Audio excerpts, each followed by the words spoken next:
नमस्कार मित्रांनो, आपल्या सगळ्यांचं हार्दिक स्वागत आहे कार्यक्रम डॉक्टर स्पीक्स इन आरोग्य संपदामध्ये. मी डॉक्टर निखिल हरेंद्र शासने आपल्या सगळ्यांचं हार्दिक स्वागत करतो. आणि मित्रांनो, चातुर्मास चालू आहे, गोपाळकाला जवळ आलेला आहे, उद्या श्रीकृष्ण जयंती देखील आहे. तर सुरुवात करूया संत श्री तुकाराम महाराजांच्या अभंगाने. बरोबर, लोभी के चित्त धन बैठे, लोभी के चित्त धन बैठे, कामिनी के मन काम, कामिनी के मन काम, माता के चित्त पूत बैठे, माता के चित्त पूत बैठे, तुका के मन राम, तुका के मन राम. बरोबर मित्रांनो, तर हरिनाम आणि हरिभक्ती ही कितीही केली तरी त्याचा त्रास होत नाही, किंवा अति केलं तरी इतर गोष्टींचं अति केलं की माती होते, पण हरिभक्तीचं आणि हरिनामाचं तसं होत नाही. तर आज आपला जो विषय आहे तर त्याच्यामध्ये शरीरातील ज्या पेशी असतात त्याची वाढ ही अनियंत्रित होते आणि अति होते, आणि त्याच्यामुळे हा आजार ओढवतो. तर बघूया आजचा आपला विषय काय आहे. तो आजचा आपला विषय आहे कर्करोग, निदान, कारणे आणि उपचार. बरोबर, कर्करोग, निदान, कारणे आणि उपचार. बरोबर, आणि ह्या विषयावर आपल्याला मार्गदर्शन करायला टाटा मेमोरियल रुग्णालय मुंबई येथील कर्करोग तज्ञ डॉक्टर गौरवी मिश्रा मॅडम आलेल्या आहेत. नमस्कार मॅडम, आपलं स्वागत आहे कार्यक्रमामध्ये. तर मित्रांनो, डॉक्टर मॅडमचा आपल्याशी परिचय करून देतो. आपण कर्करोग तज्ञ आहात, टाटा मेमोरियल रुग्णालय मुंबई येथे. पुढे आपण आपल्याला स्पेशली कर्करोगाच्या जे प्रतिबंध आहे आणि त्याचं निदान आहे याच्यामध्ये खूप रुची आहे, आणि आपण टाटा मेमोरियल रुग्णालयामध्ये प्रिव्हेंटिव्ह ऑन्कॉलॉजी हा विभाग आहे. तर या विभागामध्ये सल्लागार म्हणून आपली सेवा देतात. शिवाय मॅडमने भारतीय स्त्रियांमध्ये आढळणारे जे कर्करोग आहे त्याचं निदान आहे त्याच्याविषयी जे संशोधन केलं त्या योगदानासाठी आंतरराष्ट्रीय पातळीवर देखील मॅडमची दखल घेतलेली आहे. शिवाय मॅडम खेड्यापाड्यामध्ये किंवा आपल्या आदिवासी भागामध्ये गरीब झोपडपट्टीमध्ये जाऊन कर्करोगाच्या निदानासाठी कार्य करत आहेत. सध्या मॅडम मुंबई पोलिसांनाच देखील आपली सेवा देत आहेत, आणि सामाजिक जे पब्लिक सोशल वर्कर आहेत त्यांना देखील अवेअरनेससाठी, कर्करोगाच्या निदानासाठी मॅडम वेळोवेळी प्रशिक्षण देत असतात. शिवाय त्यांनी 18 पुस्तिका देखील प्रसिद्ध केलेल्या आहेत की ज्याच्यामुळे प्रशिक्षण देता येईल कर्करोगाच्या निदानासाठी. तर या आहेत डॉक्टर गौरवी मिश्रा मॅडम.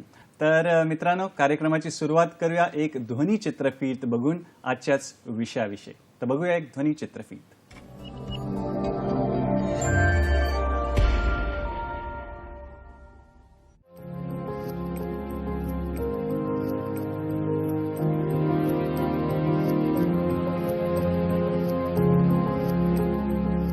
प्रत्यक्षात कर्करोग म्हणजे काही एकच रोग नाही, तर एका विशिष्ट प्रकारच्या रोगसमूहास कर्करोग म्हणून संबोधलेला आहे. कर्करोग कोणत्याही पेशीमध्ये, कोणत्याही ऊतीमध्ये आणि अवयवांमध्ये होऊ शकतो. सर्व कर्करोगांमधील समान दुवा म्हणजे अनिर्बंध पेशींची वाढ. आज कर्करोगग्रस्त रुग्णांचं प्रमाण हे दोन्ही प्रगत तसंच प्रगतिशील राष्ट्रांमध्ये वाढत आहे.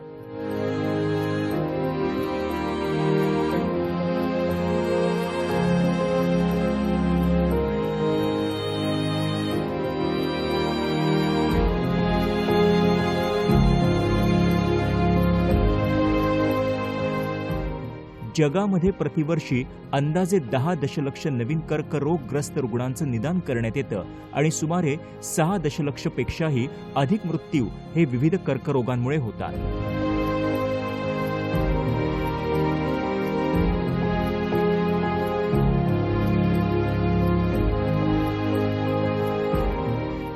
सन 2020 पर्यंत नव्याने कर्करोग निदान झालेल्या रुग्णांची संख्या 15 दशलक्ष आणि कर्करोगांमुळे मृत्युमुखी पडणाऱ्यांची संख्या ही 10 दशलक्ष इतकी होण्याचे अनुमान आहे। या आजाराविषयी अधिक माहिती आपण घेणार आहोत आपल्या आजच्या भागात। बरोबर मित्रांनो, आता आपण पाहिलं की ध्वनिचित्रफीतमध्ये गंभीर असा विषय आहे, तर डॉक्टर गौरवी मिश्रांकडूनच या विषयासंदर्भात अधिक माहिती घेऊया। मॅडम, स्वागत पुन्हा एकदा तुमचं। आणि पहिला प्रश्न शुभस्य शीघ्रम श्री गणेश करूया की हा कर्करोग म्हणजे नक्की काय आहे आणि भारतामध्ये किंवा आपल्या समाजामध्ये किती प्रमाणात हा पाहिला जातो किंवा आपल्याला पाहायला मिळतो? सर्वप्रथम डॉक्टर निखिल, मी आपले आणि दूरदर्शनचे आभारी आहे की आपण मला इथे चर्चेसाठी बोलवलं। तर कर्करोग किंवा कॅन्सर ज्याला आपण कॉमनली म्हणतो त्याच्याविषयी माहिती देते। बरोबर। आपलं शरीर जे आहे ते अनेक असंख्य पेशींनी बनलेलं आहे आणि प्रत्येक क्षणाला त्यातल्या अनेक पेशी ज्या आहेत त्या मृत्युमुखी किंवा त्या डिस्ट्रॉय होत असतात आणि अनेक नवीन पेशींची निर्मिती होत असते। तर ही प्रोसेस जी आहे ही सतत चालू असते आणि फारच एक बॅलन्स्ड किंवा एका संतुलित पद्धतीने ही चालू असते।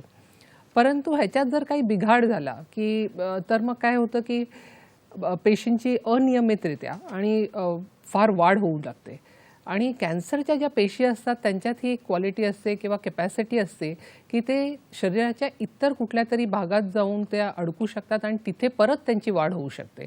तर हे जे प्रोसेस आहे की अनियमित वाढ आणि इतर ठिकाणी जाऊन लॉज होऊन तिकडे परत वाढ होणं, ह्याला आपण कॅन्सर असं म्हणतो। तर तसं पाहिलं गेलं तर आता हा फारच कॉमन असा आजार आहे। जर आपण विचार केला तर आपल्या फॅमिली मेंबर्समध्ये किंवा आपण आपल्या मित्रमंडळींमध्ये जर पाहिलं तर आपण ऐकतो कोणाला तरी कॅन्सर आहे असं।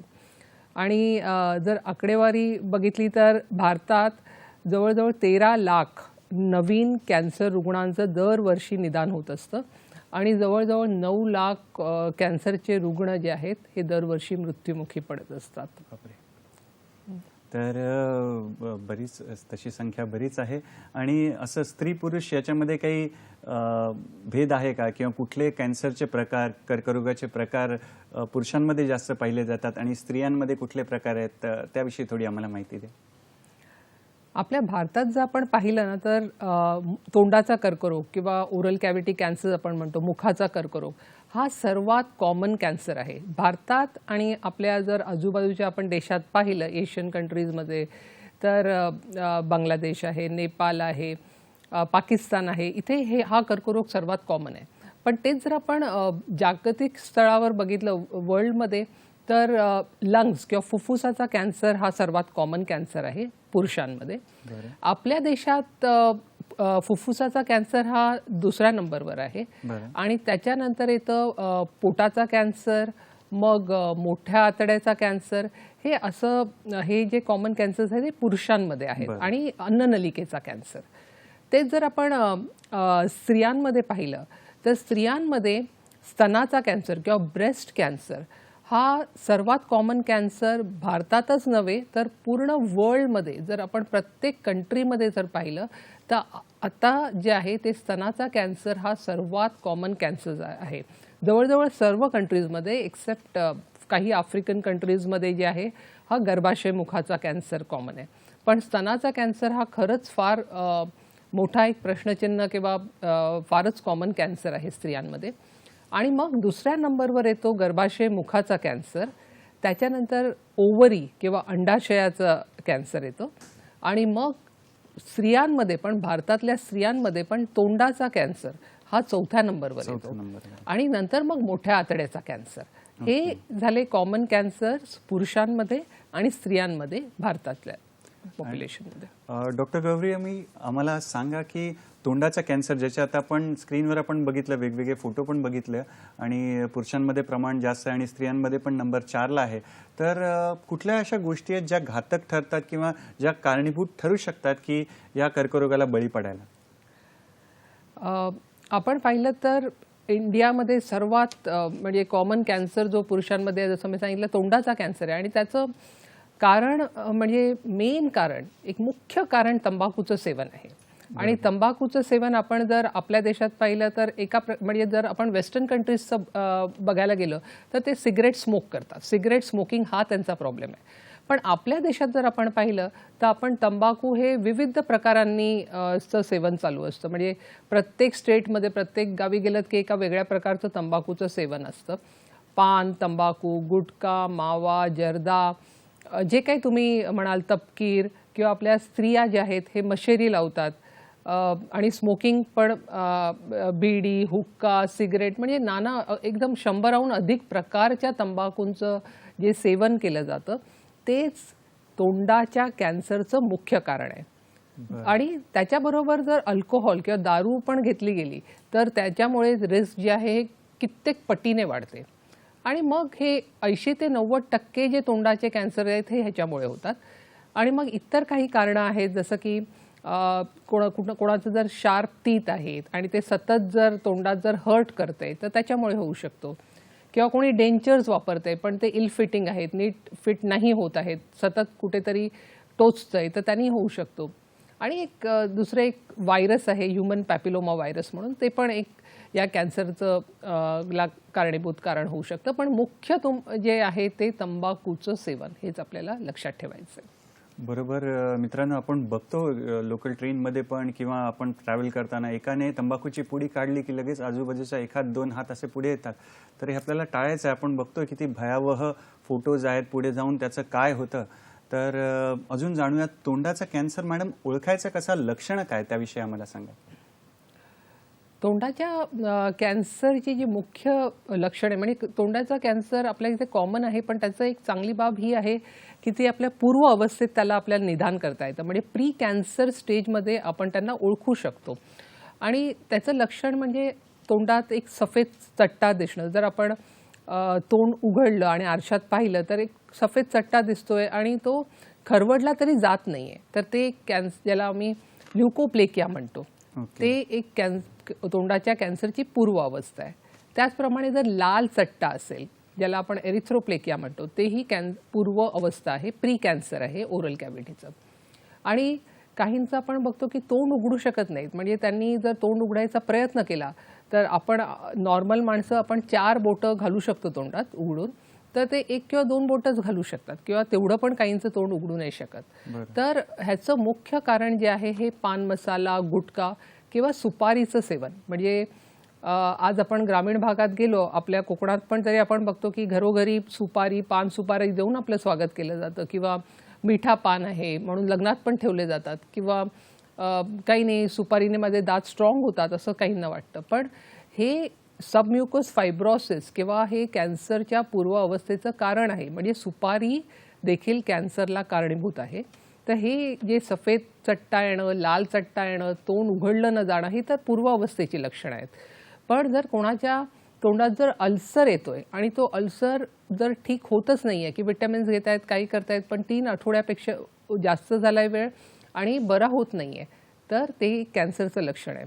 आणि ऑफकोर्स म्हणजे खूप पुढे गेला कॅन्सर की आपल्याला एक मोठं ट्यूमर, गाठ दिसते, मानेवर दिसते आणि पूर्णपणे कॅन्सर जो आहे तो तोंडातनं पण बाहेर आलेला असतो. हे झालं एकदम ॲडव्हान्स स्टेजची लक्षणं. आपण बघतोय तोंडाच्या कॅन्सरचे कसे रूप किंवा कसं लक्षणं दिसतील आणि आपण कसं ओळखायचं. मॅडमने एकदम सोप्या भाषेत सांगितलं की आपली जी बोटं आहेत जी तोंडामध्ये गेली 4 की नॉर्मल आहे, आणि जर हळूहळू जो आपल्याला करता नाही आला तर आपल्याला अलर्ट व्हायला पाहिजे, आणि तंबाखूचं व्यसन, दारूचं व्यसनापासून आपल्याला दूर राहिलं पाहिजे आणि नाही बोलता आलं पाहिजे. पुढचा प्रश्न मॅडम असा आहे की आम्हाला लक्षणं तर कळली, तर निदान कसं करायचं आणि ते कसं टाळायचं त्याविषयी पण थोडं मार्गदर्शन करा. तोंडाचा कर्करोग निदान आणि कसं टाळायचं म्हणजे आपलं जे हे जे रिस्क फॅक्टर्स आहेत, आपण जे सांगितलं की एक तर तंबाखूचं व्यसन सोडलं पाहिजे, आणि जर कोणी अल्कोहोल घेत आहे तर ते लगेच सोडलं पाहिजे. हेच 2 इम्पॉर्टंट वेज आहेत ज्याच्याने आपण तोंडाचा कर्करोग टाळू शकतो. आता लवकर निदान कसं करायचं, तर आमच्याकडे जेव्हा पेशंट्स येतात की त्यांना काही त्रास आहे किंवा सफेद चट्टा दिसतोय किंवा लाल चट्टा दिसतोय, तर आम्ही पहिलं म्हणजे आम्ही एका चांगल्या लाईट सोर्स, म्हणजे एक टॉर्च लाईट किंवा एका चांगल्या लाईट सोर्सनी तोंडाचं निरीक्षण करतो. त्याला आम्ही ओरल व्हिज्युअल इन्स्पेक्शन म्हणतो. आणि त्यासाठी काही फार असं साहित्य इन्स्ट्रुमेंट्स लागत नाही. तर आपण एक साधा स्पॅच्युला किंवा इवन आईस्क्रीम स्टिक घेऊन तोंडाचं सगळ्या भागाचं आम्ही निरीक्षण करतो आणि त्याच्यात आम्ही पाहतो की काही लाल चट्टा, सफेद चट्टा किंवा काही ग्रोथ किंवा अल्सर दिसतंय का. आणि तसं जर असेल तर आम्ही त्याचं बायोप्सी घेतो. म्हणजे त्याच्यातला एक छोटासा तुकडा त्या भागातला घेतला जातो आणि त्याचं निरीक्षण केलं जातं. आणि जर जिथे आम्हाला बायोप्सी घेता येत नाही आहे किंवा आम्ही जर कॅम्प्स करतोय तिकडे आम्हाला नाही घेता येत आहे बायोप्सी, तर आम्ही त्याचं एक सायटॉलॉजी म्हणून टेस्ट असते, ज्याच्यानी आम्ही एक काचपट्टीवर त्यातल्या काही पेशी जमा करतो आणि त्याच्यात बघतो की त्याच्यात काही कॅन्सरच्या पेशी तर आहेत की नाही. त्याप्रमाणे आम्हाला कॅन्सर आहे की नाही हे ओळखता येतं. आणि तंबाखू हा विषय एवढा गहन आहे आणि आपण बघतो की लहानपणापासून सुद्धा काही काही जण तंबाखूचं सेवन करायला लागतात. तर तंबाखूचं जे सेवन आहे ते त्याच्यामुळे अजून काय काय कर्करोग होऊ शकतात आणि काय काय कायदे अस्तित्वात आहेत त्या तंबाखू नियंत्रण करण्यासाठी, सेवनावर नियंत्रणासाठी, त्याविषयी पण थोडं सांगा आम्हाला. तंबाखूच्या सेवनामुळे केवळ कर्करोग होतो एवढंच नाही तर अनेक इतर आजारही होतात. Heart attack, heart disease, कार्डिओव्हास्क्युलर diseases ह्याचं मेन कारण तंबाखूचं सेवन आहे. त्याचप्रमाणे वेगवेगळे फुफ्फुसाचे जे आजार असतात, आपण म्हणतो COPD किंवा क्रॉनिक पल्मनरी डिझीज, त्याचंही कारण तंबाखूचं सेवन आहे. आणि इतर अनेक प्रकारचे हेल्थ इफेक्ट्स असतात, जसं इन्फर्टिलिटी आहे किंवा जर आई तंबाखूचं सेवन करते किंवा पॅसिव्ह स्मोकिंग होतं आहे घरी, तर जे मूल जन्माला येतं ते कमी वजनाचं होऊ शकतं आणि किंवा खूप जास्त ॲबॉर्शन्स किंवा मिसकॅरेजेस होऊ शकतात. हे झाले इतर साईड इफेक्ट्स. आणि जर आपण कर्करोग म्हटलं तर केवळ तोंडाचा कर्करोग हा तंबाखूमुळे होत नाही, तर अनेक इतर कर्करोग आहेत, जसं की अन्ननलिकेचा कर्करोग, फुफ्फुसाचा कर्करोग, पोटाचा कर्करोग, यकृताचा कर्करोग, स्वादुपिंडाचा कर्करोग, आपल्या किडनीजचा कर्करोग म्हणजे मूत्रपिंडाचा कर्करोग, मूत्राशयाचा कर्करोग, गर्भाशयमुखाचा कर्करोग. तर असे 14 अवयवांना कर्करोग या तंबाखूच्या सेवनामुळे होऊ शकतो. दुसरा तुम्ही प्रश्न विचारलात काही कायदा आहे का, तर आपल्या देशात एक कॉटपा 2003 म्हणून कायदा आहे. कॉटपा म्हणजे cigarette and other tobacco products act. या कायद्याच्या अंतर्गत जे पब्लिक प्लेसेसमध्ये स्मोकिंग करू शकत नाही, म्हणजे पॅसिव्ह स्मोकिंग तरी आपण टाळू शकतो. आणि पब्लिक प्लेसेस म्हटलं तर गार्डन्स आले, पार्क्स आले, थिएटर्स आले, वर्क प्लेसेस आले, तुमचे ऑफिसेस आले, इथे आपण स्मोकिंग जे आहे ते टोटली प्रोहिबिटेड आहे. दुसरा त्यातला कायदा म्हणजे त्यातला दुसरा पॉईंट म्हणजे की आपण तंबाखू जे आहे हे 18 वर्षाच्या खालील मुलांना विकू शकत नाही आणि 18 वर्षाच्या खालील मुलं ही तंबाखू विकायला बसू शकत नाहीत. कारण काय होतं की बऱ्याचदा आईवडिलांना सवय असते की पैसे दिले आणि सांगितलं की जा तंबाखूच्या या दुकानावर आणि माझ्यासाठी हे घेऊन ये. तर लहानपणापासून मुलांना ते तंबाखूचे पॅकेट्स किंवा सिगरेट्सचे पॅकेट्स हे हाताळण्याची सवय लागते आणि त्यांना हे एक नॉर्मल वाटू लागतं. म्हणूनच हा कायदा आहे. तिसरा पॉईंट म्हणजे जे वॉर्निंग्स आहेत तंबाखूच्या किंवा सिगरेट्सच्या पॅकेट्सवर, ते आपण लहानपणापासून बघतो की cigarette smoking is injurious to health असे वॉर्निंग्स असायचे आणि केवळ इंग्लिशमध्ये असायचे आणि ते इतके कॉमन ती वॉर्निंग झालेली की कदाचित आपल्याला दिसत पण नव्हती ती वॉर्निंग. तर आता जे ते वॉर्निंग्स आहेत हे वेगळ्या पद्धतीने कायदा सांगतो ठेवायला, म्हणजे की पिक्टोरल हेल्थ वॉर्निंग्स असले पाहिजेत पिक्चर्सच्या फॉर्ममध्ये, जेणेकरून जे अशिक्षित इलिटरेट लोक आहेत ते त्यांना पण कळेल की हे घेणं इंजुरियस आहे. आणि लोकल त्या स्टेटच्या लोकल लँग्वेजमध्ये पण ते असलं पाहिजे. आणि दुसरं म्हणजे शाळेच्या किंवा कुठल्याही एज्युकेशनल इन्स्टिट्यूटच्या 100 यार्ड्सच्या भोवती हे तंबाखूची दुकानं नसली पाहिजेत. आणि शेवटचं म्हणजे की टार आणि निकोटीन कंटेंट जे आहे त्या तंबाखूच्या पॅकेट ते लिहिलं असलं पाहिजे त्या पॅकेटवर की किती ह्याच्यात टार आहे, किती निकोटीन कंटेंट आहे. आणि शेवटचं की ॲडव्हर्टाइजमेंट, म्हणजे जसं आपण पाहिलं असेल की दूरदर्शनवर किंवा कुठल्याही TV चॅनल्सवर, मीडियावर ॲडव्हर्टाइजमेंट टोबॅकोची बँड आहे. टोबॅकोची ॲडव्हर्टाइजमेंट येऊ शकत नाहीत. टोबॅकोची ॲडव्हर्टाइजमेंट फक्त एकाच ठिकाणी अलाउड आहेत, ते म्हणजे जर त्या दुकानात तंबाखूची विक्री होत आहे तर त्या दुकानाच्या वर या तंबाखूची ॲड असू शकते. बाकी ओन्ली पॉइंट ऑफ सेल, इतर कुठल्याही ठिकाणी तंबाखूचे ॲडव्हर्टाइजमेंट हे बँड आहेत. बरोबर मॅडमने आपल्याला कायदे सांगितले, आपण स्लाइड्समध्ये राजपत्र बघितले, भारतात काय काय कायदे सरकारने लागू आहेत. आणि आपण बघतो पिक्चरला जातो तेव्हा सुद्धा मध्ये ॲडव्हर्टाइजमेंट येते की काय काय नुकसान आहे सिगरेट स्मोकिंगचं, तंबाखूचं. तर मित्रांनो, इथे एक गीत आठवतं रफी साहेबांचं, सुख के सब साथी दुख में न कोई, मेरे राम तेरा नाम एक साचा दूजा न कोई. बरोबर मित्रांनो, की तंबाखूचं सेवन केल्यामुळे पुढे जे दुःख येणार आहे त्याच्यात तुम्हाला कोणी साथ देणार नाही आहे.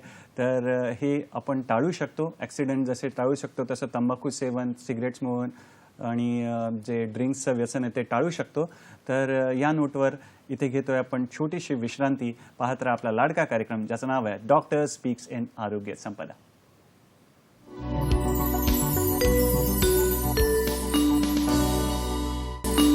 विश्रांतीनंतर पुन्हा एकदा आपलं स्वागत आपल्या लाडक्या कार्यक्रमात ज्याचं नाव आहे डॉक्टर स्पीक्स इन आरोग्य संपदा. मी आपल्या सगळ्यांचं हार्दिक स्वागत करतो आणि आज आपल्यासोबत आहे टाटा मेमोरियल हॉस्पिटल मुंबईच्या डॉक्टर गौरवी मिश्रा मॅडम, ज्या की कर्करोग तज्ज्ञ आहेत. आणि आज आपला विषय कर्करोग आहे. कर्करोगाचं निदान, कारण काय, उपचार आहे, त्याविषयी आपली चर्चा चालू आहे. तर आम्ही आपल्या फोनची वाट पाहतोय. आपले प्रश्न शंका आम्हाला फोन करून जरूर विचारा. तर आता आपण दुसऱ्या प्रकाराकडे, कॅन्सरकडे जाऊया. आपण ओरल कॅन्सर, तोंडाच्या कॅन्सरचं आपलं चर्चा झाली. आता आपण जाऊया जो फिमेल्समध्ये, जो स्त्रियांमध्ये जास्त आढळणारा कॅन्सर आहे, स्तनाचा कॅन्सर. त्याविषयी मॅडम थोडं सांगा की कुठले रिस्क फॅक्टर आहे किंवा कुठल्या गोष्टी घातक ठरू शकतात स्तनाचा कर्करोग होण्यासाठी. बऱ्याचशा कॅन्सर्सची आपल्याला नक्की कारण काय आहे हे माहीत असतं, तर काही कॅन्सरचं आपल्याला नक्की काय कारण आहे हे माहीत नसतं. तर स्तनाचा कॅन्सर जो आहे हा पूर्ण वर्ल्डमध्ये सर्वात कॉमन कॅन्सर आहे स्त्रियांमध्ये. पण आपल्याला अजूनही नक्की याचं काय कारण आहे हे कळलेलं नाही आहे. पण असे बरेचसे रिस्क फॅक्टर्स आहेत जे आपण ओळखतो की ज्याच्यामुळे हे जर रिस्क फॅक्टर्स आहेत तर कदाचित त्या स्त्रीला स्तनाचा कॅन्सर होण्याची जास्त संभावना आहे. फॉर एक्झाम्पल जर आपण पाहिलं तर अर्ली मेनार्की किंवा लहान वयात मासिक चालू होणं, की काही वर्षांपूर्वी आपण 10-15 वर्षांपूर्वी पाहिलं तर स्त्रियांना एक 13-15 वर्षाची असताना पाळी चालू व्हायची. परंतु आता आपण पाहतो की 9-10 वर्षातच मुलींना पाळी चालू होते. त्याचप्रमाणे लेट मेनोपॉज, की पाळी जी बंद होते स्त्रियांची, ती पण हल्ली उशिराने जरा बंद होते. तर हे काही रिस्क फॅक्टर्स आहेत. त्याचप्रमाणे मुलींची लग्न लेट होणं, हल्ली एखादंच मूल असतं आणि ते पण स्तनपान तेवढ्या काळासाठी केलं जात नाही. म्हणजे आपण जर आपल्या आजींशी वगैरे बोललो असेल तर आपल्याला कळतं की ते 2-2 वर्ष स्तनपान करायचे. पण हल्ली आपल्याला लगेच ऑफिसला जॉईन व्हायचं असतं तर 2 महिने 3 महिने आपण करून लगेच जॉईन होतो. तर हे रिस्क फॅक्टर्स आहेत. त्याचप्रमाणे लठ्ठपणा किंवा ओबेसिटी, अल्कोहोलचं सेवन करणं आणि फिजिकल इनॅक्टिव्हिटी म्हणजे फिजिकली ॲक्टिव्ह नसणं, हे काही कारण आहेत. आणि एकतर हेरिडिटरी हे पण ब्रेस्ट कॅन्सरचं कारण असू शकतं. पण सगळेच कॅन्सर्स हे काही हेरिडिटरी नसतात. पण ब्रेस्ट कॅन्सरमध्ये च्या बाबतीत आपण असं पाहिलंय की आईला किंवा मावशीला, आत्याला जर लहान वयात जर हे ब्रेस्ट कॅन्सरचं निदान झालं असेल तर तो एक हेरिडिटरी फॅक्टर पण असू शकतो. तर ही सगळी जी आहेत हे रिस्क फॅक्टर्स झाले स्तनाच्या कर्करोगाचे. बरोबर मित्रांनो, आपण स्लाइड्समध्ये पण बघतोय छान छान पिक्टोरियल असं चित्रीकरण केलेलं आहे आणि आपल्याला लक्षात राहायला छान, तर तुम्ही फोटो घेऊ शकता त्या स्लाइड्सचे. आणि मॅडमनी सांगितल्याप्रमाणे की मेडिकलमध्ये किंवा आरोग्य क्षेत्रामध्ये सगळ्याच गोष्टीची उत्तरं माहिती असतात डॉक्टरांना, असं नाही. तर कधी कधी किंवा जास्त वेळा Govind only knows, God only knows असंच असतं. तर पुढच्या प्रश्नाकडे जाऊया की हा जो स्तनाचा कर्करोग आहे तो कसा ओळखावा, त्याची लक्षणं काय, ते जरा आमच्या मित्रांना सांगा. स्तनाचा कर्करोग पाहिला तर त्याचं मुख्य लक्षण म्हणजे गाठ येणं, स्तनात गाठ येणं. जर स्तनात जर कुठेही गाठ आहे तर ते एक कॅन्सरचं लक्षण असू शकतं. जसं आपण त्या चित्रात आपण पाहता की पहिलं पिक्चर जे आहे स्तनात गाठ आहे. पण स्तनात गाठ आली तर घाबरून जाण्याचं कारण नाही, कारण अनेक गाठी स्तनात असू शकतात जे की कॅन्सरच्या गाठी नाही आहेत. जसं की काही मुलींना लहान वयातच गाठ येते जी की स्तनात हलत असते, दुखत नसते आणि त्याला आपण फायब्रोएडिनोमा म्हणतो. ती ते एक काही कॅन्सरचं लक्षण नाही आहे. त्याचप्रमाणे इतर काही पाण्याने भरलेल्या गाठी असू शकतात, ज्याला आपण सिस्ट म्हणतो, ते कॅन्सर नाही आहे. पण जर स्तनात गाठ आहे तर डॉक्टरकडे जाऊन त्याची तपासणी करून घेणं हे महत्त्वाचं आहे. म्हणजे आपण हे घरी बसून निदान करायचं नाही की कॅन्सर आहे की नाही. आपल्याला डॉक्टरकडे जाऊन त्याचं चेकअप करून घ्यायचं आहे. दुसरं लक्षण म्हणजे की आपले जे स्तनाग्रह असतात किंवा निप्पल असतात हे आउटसाईड पॉइंटिंग असतात. म्हणजे जे त्यांचं पॉइंट करतात बाहेरच्या बाजूला. पण काही स्त्रियांमध्ये बऱ्याच वर्षांपासून एखादं स्तनाग्रह किंवा दोन्ही स्तनाग्रह जे ती आतल्या बाजूला उडलेली असतात. तर ते बऱ्याच वर्षांपासून जर आहे तर त्याची काही चिंता करण्याची गरज नाही. पण हे जर आपण पाहिलं की हल्लीच्या काळात हे जे स्तनाग्रह बाहेर होतं, जे निप्पल्स जे बाहेरच्या बाजूला होते ते हल्ली काही महिन्यांपासून मला आत ओढलेली वाटत आहेत, तर ते एक कॅन्सरचं लक्षण असू शकतं. त्याचप्रमाणे जर निप्पलमधनं जर डिस्चार्ज येतोय, जर काही स्त्राव बाहेर येतोय आणि स्पेशली जर रक्तमिश्रित स्राव येतोय किंवा रक्त बाहेर येतंय तर ते एक कॅन्सरचं लक्षण आहे. आणि दुसरं लक्षण म्हणजे जर बऱ्याचशा स्त्रियांना जसं हसलं तर गालावर खळी पडते, तशी जर आपल्याला स्तनावर पडलेली दिसली, खळी पडलेली दिसली, म्हणजे काय की आत कुठली तरी गाठ आहे जी की स्किनला आत ओढते आहे आणि ते कॅन्सरचं लक्षण आहे. त्याचप्रमाणे ॲडव्हान्स स्टेजमध्ये जर आहे ते स्किन अशी एकदम रफ आणि संत्र्याच्या सालासारखी होऊ शकते आणि ते कॅन्सरचं लक्षण आहे.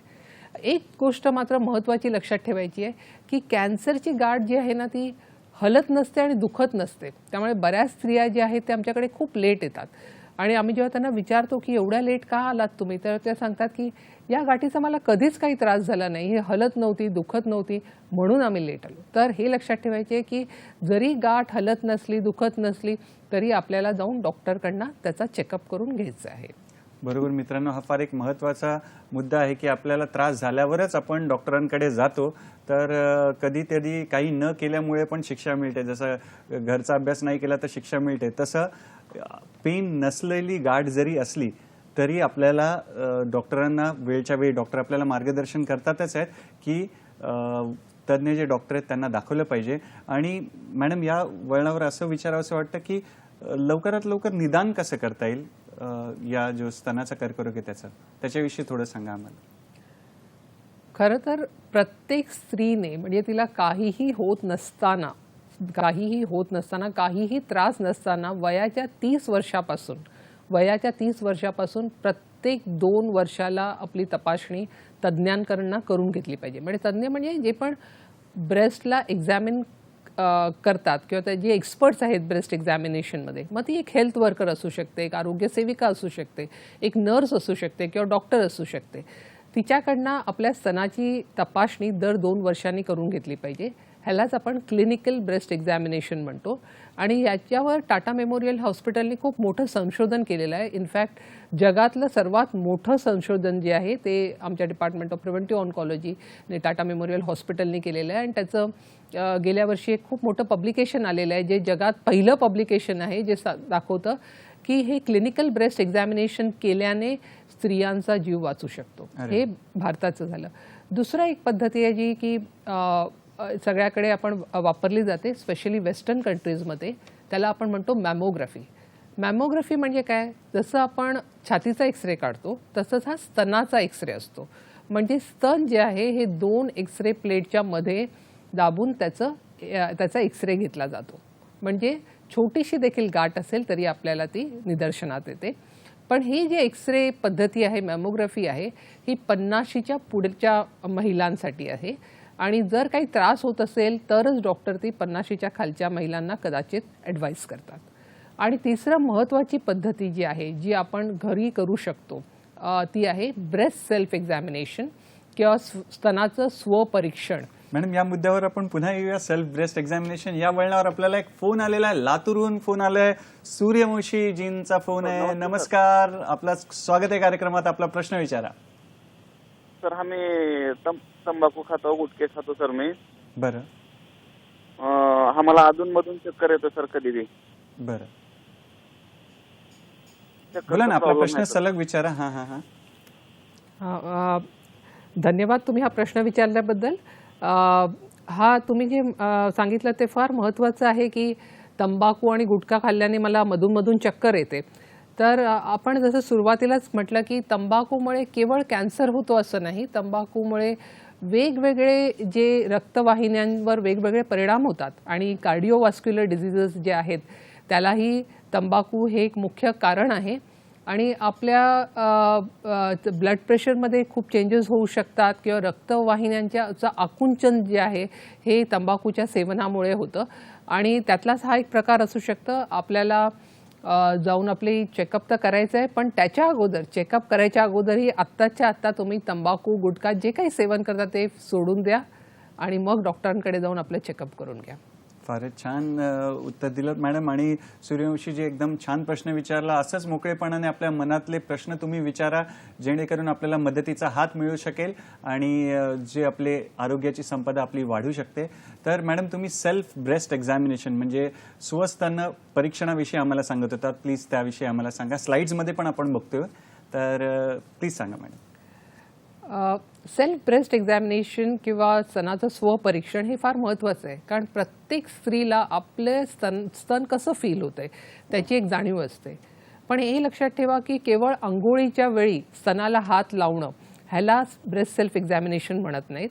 तर ब्रेस्ट सेल्फ एक्झामिनेशन जसं या चित्रात दाखवलं आहे तसं महिन्यातनं एकदाच करायचं आहे. रोज करायची गरज नाही आहे, महिन्यातनं एकदाच करायचं आहे.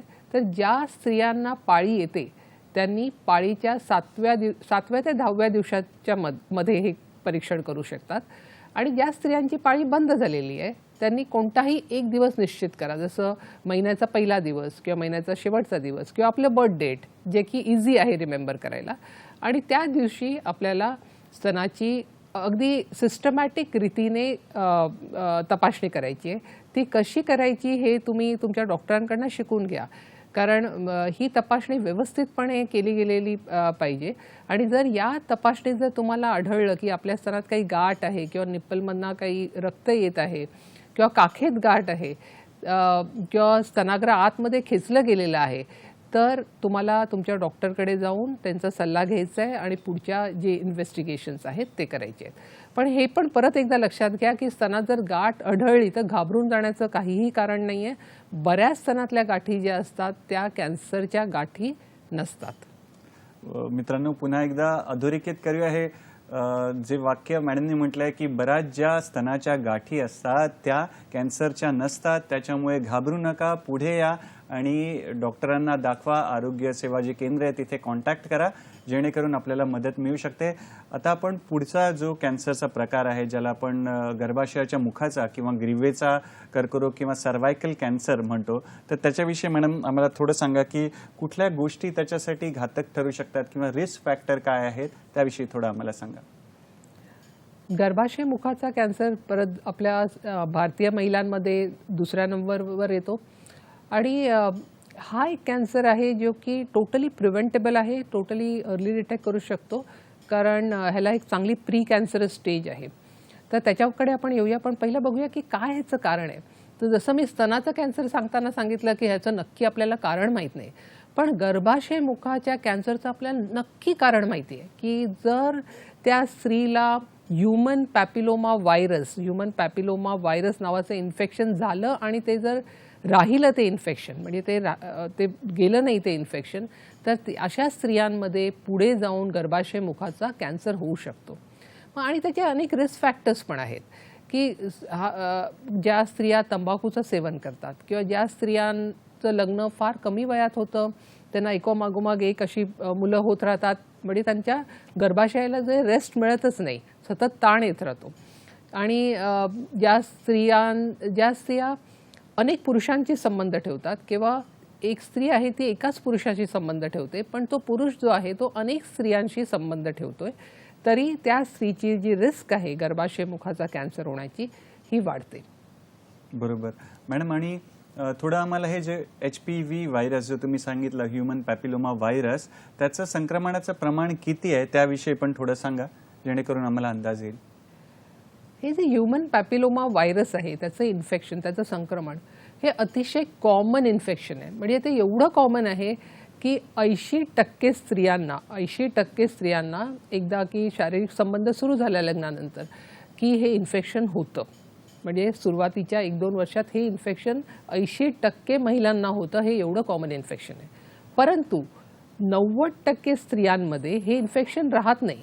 तर 1 ते 2 वर्षात ते इन्फेक्शन स्वतःहूनच निघून जातं. आपल्या बॉडीच्या इम्युनिटीनेच ते इन्फेक्शन निघून जातं.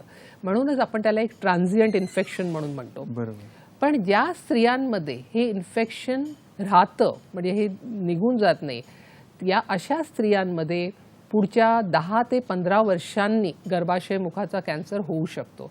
पण हा कॅन्सर व्हायच्या अगोदर ही जो मधला काळ आहे त्याच्यात प्री कॅन्सर किंवा गर्भाशय मुखाच्या कॅन्सरची पूर्व अवस्था ही असते.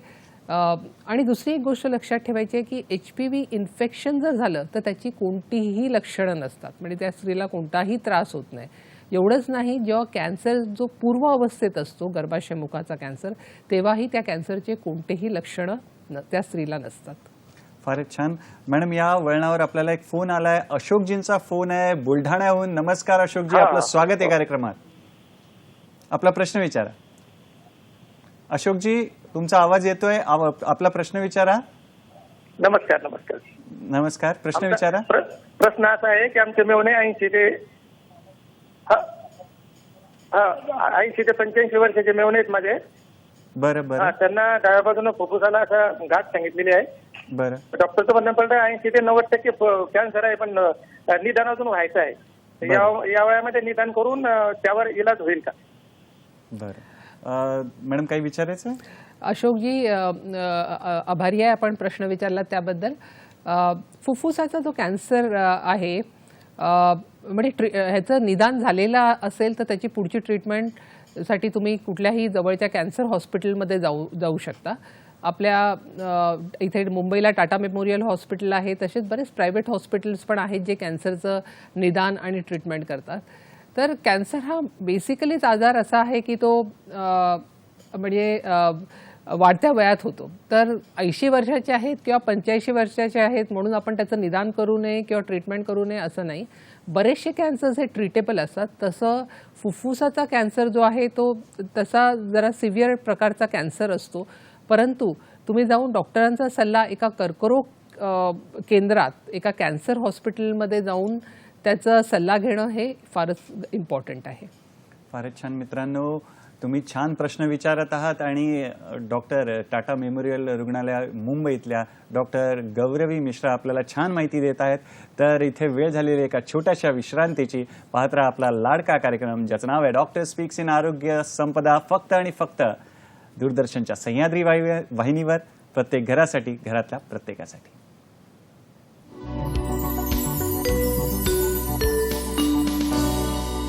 मित्रांनो, विश्रांतीनंतर पुन्हा एकदा आपलं स्वागत करतो मी डॉक्टर निखिल हरेंद्र शासने. आणि आजचा आपला विषय आहे कर्करोग निदान, कारणे आणि उपचार. आणि या विषयावर आपल्याला मार्गदर्शन करायला टाटा मेमोरियल रुग्णालय मुंबईच्या डॉक्टर गौरवी मिश्रा आलेल्या आहेत, ज्या एक कॅन्सर स्पेशलिस्ट आहेत, प्रिव्हेंटिव्ह ऑन्कॉलॉजी मध्ये त्या कन्सल्टंट आहेत, सल्लागार आहेत. तर आपला चर्चा चाललेली सर्व्हायकल कॅन्सरविषयी, म्हणजेच गर्भाशयाच्या मुखाचा, ग्रीवेचा कर्करोग. तर त्याची लक्षणं कृपया मॅडम आम्हाला सांगा. जसं मी सांगितलं की पूर्व अवस्थेत तर ते गर्भाशय मुखाच्या कॅन्सरची काहीच लक्षणं नसतात. परंतु कॅन्सर जर झाला तर त्याची काही लक्षणं आहेत जी आपल्याला लक्षात घ्यायची आहेत. एकतर जर 2 मासिक पाळींच्या मध्ये जर रक्तस्राव झाला आणि ते सतत होत आहे की एक आठवड्यानी किंवा 15-15 दिवसांनी रक्त जात आहे, तर ते एक लक्षण असू शकतं. आणि ते एखाद्या महिन्यात झालं तर ते कॅन्सरचं लक्षण आपण म्हणू शकत नाही. पण ते जर सतत 3-4 पाळ्यांमध्ये असं झालं तर ते एक कॅन्सरचं लक्षण आहे. त्याचप्रमाणे जर संबंधानंतर जर रक्त गेलं तर ते कॅन्सरचं लक्षण आहे. आणि मुख्य लक्षण म्हणजे जर पाळी बंद झाली आणि त्याच्यानंतर जर 1 वर्षाने परत रक्तस्राव होऊ लागला तर ते एक लक्षण आहे. बऱ्याच स्त्रियांना वाटतं की पाळी बंद झाली आणि परत आली म्हणजे मला परत पाळी आली, तर हे असं नसतं. जर 1 वर्षाने जर परत रक्तस्राव चालू झाला तर ते कॅन्सरचं लक्षण आहे आणि हे आपल्याला लक्षात घ्यायचं आहे. आपल्याला डॉक्टरांकडे जाऊन त्याच्याबद्दल सल्ला घ्यायचा आहे. आणि याचं निदान कसं करता येईल मॅडम, त्याविषयी पण थोडं आम्हाला सांगा. याच्यासाठी बऱ्याच टेस्ट आहेत ज्याच्यानी निदान होऊ शकतं. जसं बऱ्याच वर्षांपासून पॅप टेस्ट किंवा सायटॉलॉजी या टेस्टनी निदान व्हायचं. त्याच्यात आपण एक स्पेक्युलम घालतो किंवा एका 2 पातींचा चमचा जो आहे हा योनी मार्गाद्वारे घालतो आणि त्याच्यानी आपण बघतोय आता आपण आता स्क्रीनवर. पाहताय ना स्क्रीनवर, आणि त्याप्रमाणे त्याच्यातनं आपण काही पेशी आहेत ज्या गर्भाशयाच्या मुखावर त्या कलेक्ट करतो एका काचपट्टीवर आणि त्याच्यानी निदान होतं. दुसरी एक टेस्ट आहे VIA, ज्याच्यानी की आपण जे जेवणात जे आपण व्हिनेगर वापरतो, व्हिनेगर ते फारच डायल्यूट पद्धतीने आपण गर्भाशयाच्या मुखावर लावतो आणि पाहतो की काही सफेद चट्टा निर्माण होतोय का. त्याला आपण VIA टेस्ट असं म्हणतो. आणि तिसरी एक टेस्ट आहे, जसं मी तुम्हाला सांगितलं की HPVचं संक्रमण झालं तर सर्वायकल कॅन्सर किंवा गर्भाशय मुखाचा कॅन्सर होऊ शकतो. तर त्याचं निदान आपण करतो की HPV व्हायरसचं इन्फेक्शन आहे का, HPV टेस्ट ही. तर या 3 मुख्य पद्धती आहेत गर्भाशय मुखाच्या कॅन्सरला ओळखण्यासाठी. आणि परत गर्भाशय मुखाच्या कॅन्सरही काहीही लक्षण नसताना ह्याचं जे स्क्रीनिंग आहे, एक्झामिनेशन आहे, हे 30 वर्षापुढील महिलांनी दर 2 वर्षाला स्वतःचं जाऊन चेकअप एका आरोग्य केंद्रामध्ये करून घ्यायचं आहे. फारच महत्त्वाची माहिती डॉक्टरांनी आपल्याला दिली. 30 वर्षानंतर 2 वेळा आपण जाऊन चेकिंग केली पाहिजे. आणि मॅडम, पुढचा असा प्रश्न की आज आपण 2-3 कॅन्सरचे प्रकार कव्हर केले, तर सर्वसाधारणपणे कर्करोगाच्या उपचाराची रूपरेषा काय असते, तर त्याविषयी थोडं आमच्या मित्रांना सांगा.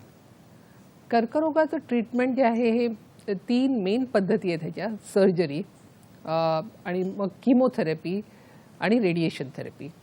तर कुठल्या साईटचा कॅन्सर आहे, कुठल्या प्रकारचा कॅन्सर आहे आणि तो कुठल्या स्टेजचा कॅन्सर आहे, त्याप्रमाणे ही ट्रीटमेंट जी आहे ठरवली जाते की त्या माणसाला पहिलं आपण सर्जरी करणार आहोत की पहिलं किमोथेरपी देऊन त्याची गाठ कमी करणार आहोत आणि नंतर ऑपरेट करणार आहोत की रेडिएशन थेरपी देणार आहोत.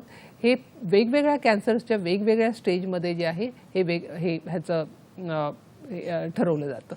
बरं, डॉक्टर गौरवी आपल्याला महत्त्वाची माहिती देत आहेत. आणि सर्वात महत्त्वाचा प्रश्न की कर्करोग आम्हाला कसा टाळता येईल आणि त्याविषयी थोडं आम्हाला सांगा की कसा टाळता येईल. कर्करोग जे आहे ते 40% कर्करोग जे आहे ते आपण टाळू शकतो. आणि आपण या प्रोग्राममध्ये सुरुवातीपासूनच ह्याच्यावर जोर देतोय की तंबाखूचं सेवन कुठल्याही प्रकारे, स्मोकिंग फॉर्म असून दे, स्मोकलेस फॉर्म असून दे, आपल्याला पूर्णपणे टाळायचं आहे. अल्कोहोलचं सेवन टाळायचं आहे.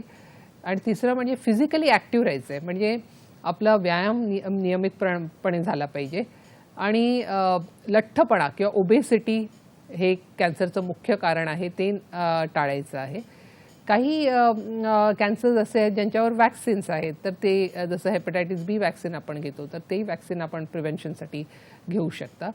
आणि डाएट, आपल्या जे डाएटरी हॅबिट्स आहेत त्याच्यावर आपल्याला लक्ष द्यायचं आहे की आपल्या जेवणात जास्तीत जास्त प्रोटीन्सचं प्रमाण असलं पाहिजे आणि कमीत कमी तेलकट पदार्थांचं सेवन केलं गेलं पाहिजे.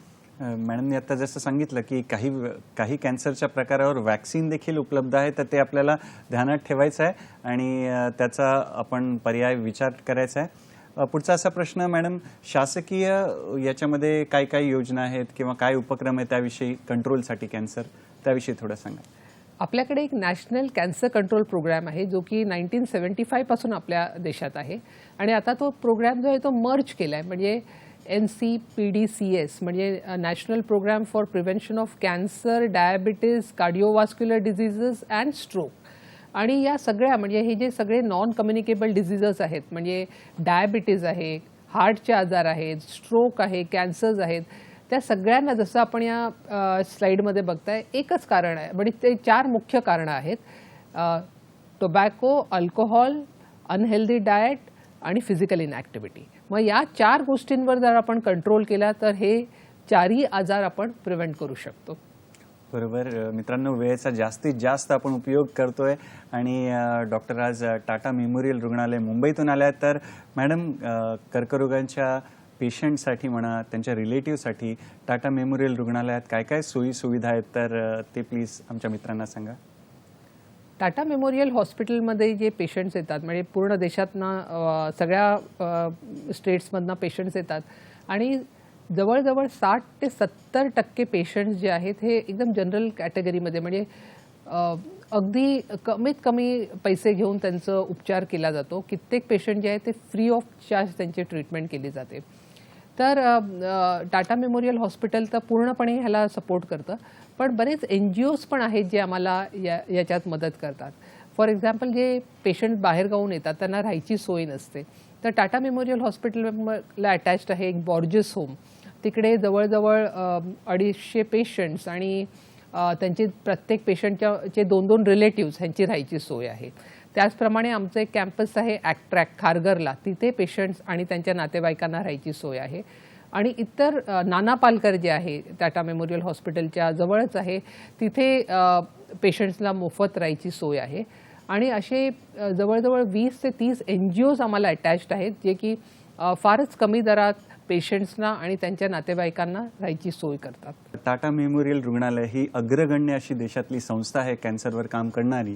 तर भविष्यात काय योजना आहेत, मग ती कॅन्सर केअरमध्ये असू दे, संशोधनामध्ये असू दे, शिक्षणामध्ये असू दे, तर त्याविषयी थोडं आम्हाला प्लीज सांगा.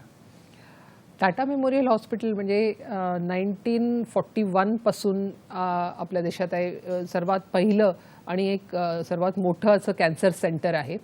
तर बऱ्याच वर्ष हे फक्त एकच कॅन्सर सेंटर होतं, पण आता हे तसं नाही आहे की टाटा मेमोरियल हॉस्पिटलचे ब्रँचेस जे आहेत, टाटा मेमोरियल हॉस्पिटलचे सेंटर्स हे देशाच्या विविध भागात आता ऑलरेडी फंक्शनल आहेत. म्हणजे आपल्याला नवी मुंबई खारघर येथे आपलं ॲट्रॅक सेंटर आहे. त्याचप्रमाणे विशाखापट्टणम वायझॅक इथे एक सेंटर जे पूर्णपणे आता चालू आहे. पंजाबमध्ये आपली 2 सेंटर्स आहेत, संगरूरला आणि मुल्लानपूरला. बिहारमध्ये मुझफ्फरपूरला एक सेंटर आहे. आसाम गुवाहाटीमध्ये एक आपलं सेंटर आहे. त्याचप्रमाणे वाराणसीमध्ये आपले 2 सेंटर्स आहेत. तर अशा प्रकारे देशाच्या विविध भागात आपण नवीन सेंटर्स चालू केलेले आहेत, म्हणजे पेशंट्सला फार दूर ट्रॅव्हल करून यायची गरज नाही आहे. टाटा मेमोरियल हॉस्पिटलमध्ये खूप रिसर्च चालू असतं, जे की आपल्या देशातल्या कॅन्सर पेशंट्सना उपयोगी राहील असं रिसर्च, जे खूपच हाय लेवलचं रिसर्च चालू असतं. आणि एज्युकेशनचं म्हणालात तर टाटा मेमोरियल हॉस्पिटलमध्ये डॉक्टर्स, कॅन्सरचे तज्ज्ञ, कॅन्सर ऑन्कॉलॉजिस्टचे बरेच कोर्सेस आहेत, PhDचे कोर्सेस आहेत, नर्सिंग कोर्सेस आहेत, जेणेकरून की आपण चांगल्या प्रकारे हेल्थ मॅनपॉवर डेव्हलप करू शकतो. डॉक्टर गौरवी मिश्रा मॅडम, आपण इथे आलात, आम्हाला कर्करोग या गहन अशा गंभीर अशा विषयावर मार्गदर्शन केलं. त्यासाठी दूरदर्शन वाहिनीतर्फे, आमच्या आरोग्य संपदाच्या टीमतर्फे खूप खूप तुमचे आभार आणि सर्व श्रोता मित्रांकडून पण आभार आणि पुढील वाटचालीसाठी शुभेच्छा.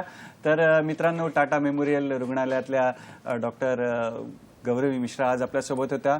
आणि जाता जाता एक थोडक्यात संत तुकाराम महाराजांचा अभंग, चित्त मिले तो सब मिले, नहीं तो फुकट संग, पाणी पाथर एक थोर, कोरा न भिजे अंग. तर भक्तिरसाने कार्यक्रमाचा शेवट करूया. भेटूया पुढील अंकात एका नवीन विषयासोबत. तोवर पाहत राहा आपला लाडका कार्यक्रम, ज्याचं नाव आहे डॉक्टर स्पीक्स इन आरोग्य संपदा.